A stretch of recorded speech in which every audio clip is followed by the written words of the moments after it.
So we did it. We survived another hot Southwest Florida summer, and we're well into October now. The weather's cool. We've had our first couple of cool snaps, and the weather just could not be more perfect for doing things like this, taking the 64.5 convertible out.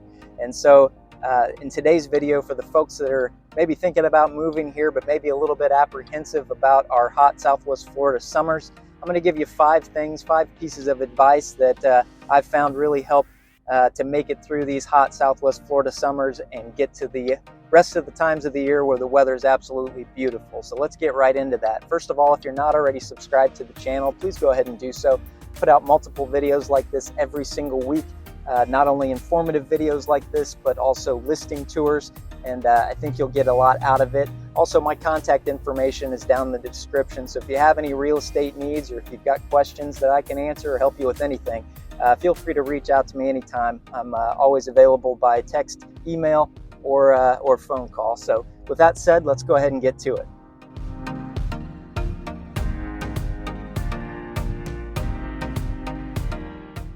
So this one's probably just a little bit of common sense, and maybe it goes without saying, but make sure the clothes that you're wearing are lightweight, light colored. If you've got dry fit, that's a great material to wear, especially in the summertime. But definitely want to keep it as light as possible to keep you cool and keep you dry in the summertime. And you know, in my business day, if I'm meeting with clients or colleagues, I usually try to wear a collared shirt, or if I'm shooting one of these videos, I usually try to dress up a little bit.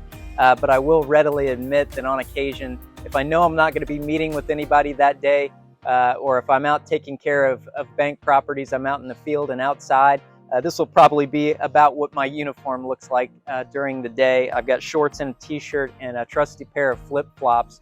So whenever possible, make sure you're wearing something light. Again, light colored. It's going to keep you cool, keep you dry, and it'll get you through the summer.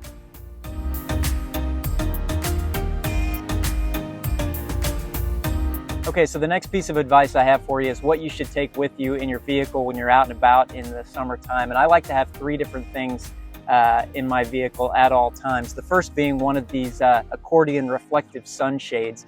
These are an absolute must-have in the summertime. You just pop this up on the windshield when you're going in my case, in my office for a few hours or something, when my car's sitting out here in the hot sun for several hours. This thing keeps it from getting boiling lava hot inside when you come back out. So definitely get one of these sunshades. The other thing you should always have with you is a bottle of water. I just keep this in here at all times. It only takes one time when you're stuck on the side of the road having to change a tire before you realize you should probably keep some water with you, especially when it's you know, in the mid-90s outside. And the final thing is, you know, it rains every single day in the summertime, so you should always have an umbrella with you, because you're not sure when you're going to get stuck somewhere and you've got to go in a building and it's pouring down rain outside. So those are 3 things I think are bare minimum of what you should keep in your vehicle during the summer.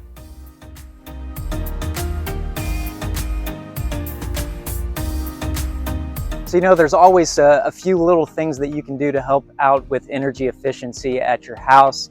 I know power bills are a lot more expensive than they were a couple of years ago nowadays, so any little thing that you can do actually makes a big difference. And one of the things that I like to do is, particularly on windows on my house that really get beat up by the sun, and this one really takes a beating with the sun, especially in the morning like right now, is I have these blackout curtains that I close. If I'm not in the room, if I don't need that exterior light coming through there, I'll just close these blackout curtains. You can see these ones have white backings on them, and you'd be amazed at how much of a difference that makes in terms of that heat being blocked from coming directly through that window into your house. And you know, that really makes a difference over the long haul in terms of you know, making your AC run all the time. So little things like that are always helpful. The other thing is, you know, make sure you've got enough insulation in your attic.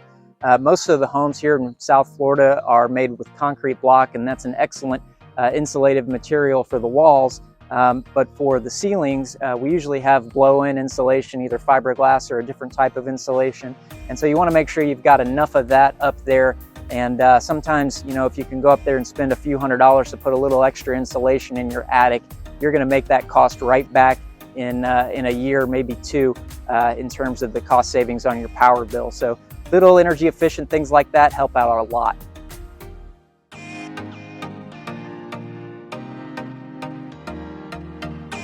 So the next thing is if you have outdoor activities that you need to do, maybe you're doing some yard work, maybe you'd like to go for a jog or a walk, or maybe you're like me and you like to play tennis, you should do that in the morning or late in the afternoons, early evening. So I'm talking prior to 10 a.m. and after 6:30 to 7 o'clock at night.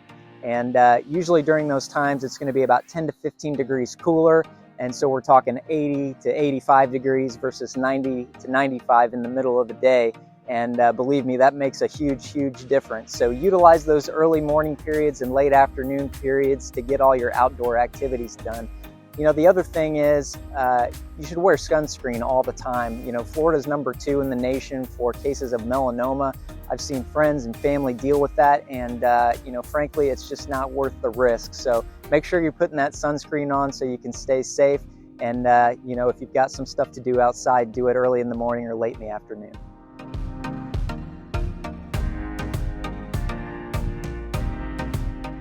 So obviously one of the hugely important things down here in the summertime is going to be your AC unit. You're going to want to make sure you've got the right size unit, #1, and you're going to want to make sure that it's well taken care of. Your AC unit's probably going to be on more than it's going to be off in the summertime to keep your house cool. So in this case, you know, my property is 2,100 square feet of living area, so I have a 3.5-ton unit.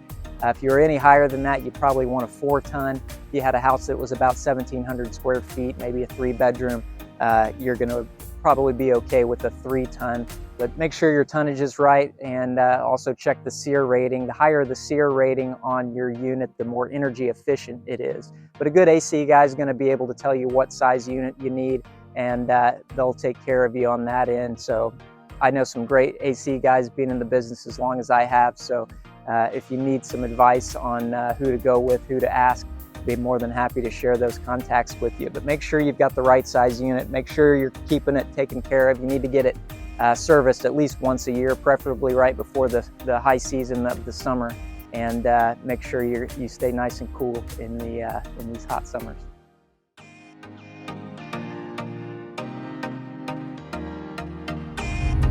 So I hope you learned a thing or two in today's video about how to survive one of these hot Southwest Florida summers.